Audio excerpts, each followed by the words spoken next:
I'm Callie Lewis. You're watching Geek Brief TV. This is Brief 246, and this is what I call a great day in tech news.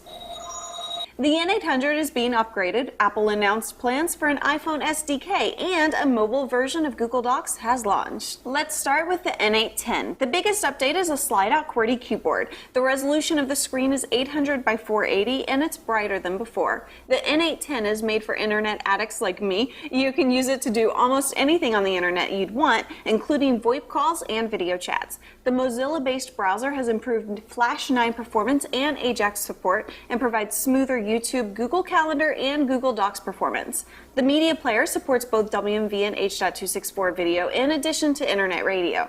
All you need is Wi-Fi or the ability to share your mobile phone's connection via Bluetooth. Like I always point out with the N800, it's built on Linux, it's open, and there's a vibrant developer community that loves building apps for it. Steve Jobs says Apple wants native third-party applications on the iPhone, and they plan to have an SDK for developers in February. The kit will also allow developers to create apps for the iPod Touch. Steve says it'll take until February to get the SDK ready because they want to keep the iPhone safe from viruses. We absolutely applaud Apple for what is either a change of mind or part of the plan all along. I didn't as much care for the Nokia analogy in Steve's statement. He said Nokia, for example, is not allowing any applications to be loaded onto some of their newest phones unless they have a digital signature that can be traced back to a known developer. While this makes such a phone less than totally open, we believe it is a step in the right direction. He's trying to deflect criticism by pointing at Nokia and saying, look, it's not just us, they're doing it too.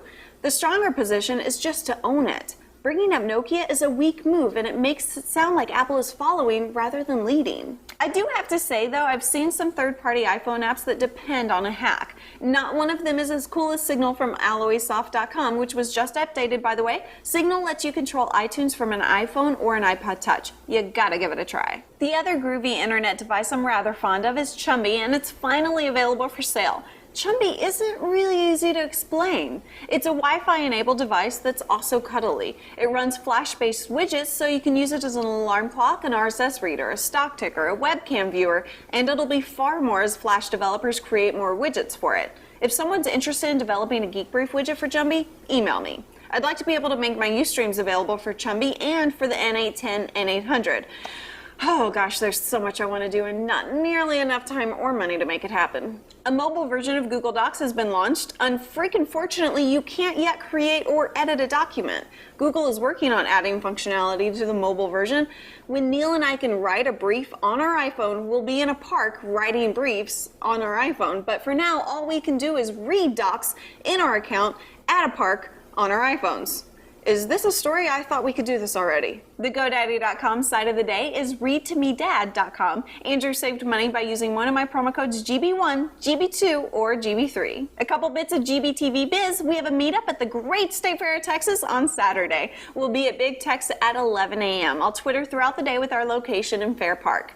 Frank Jonan may not like it, but various fried foods on various sticks is always a great time to me. Also, I need someone in the DFW area between the age of 12 and 15 who will test a product for me that's intended for younger teens. Email me, Callie@geekbrief.com. I'm Callie Lewis. Thanks for watching.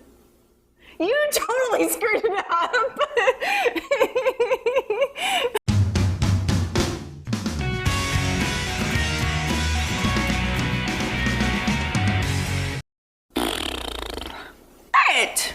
Woo!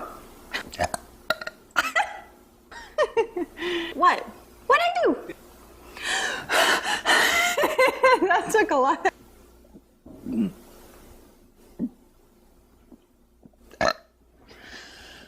Sorry. Okay, hold on. I'd like to be able to make my Ustreams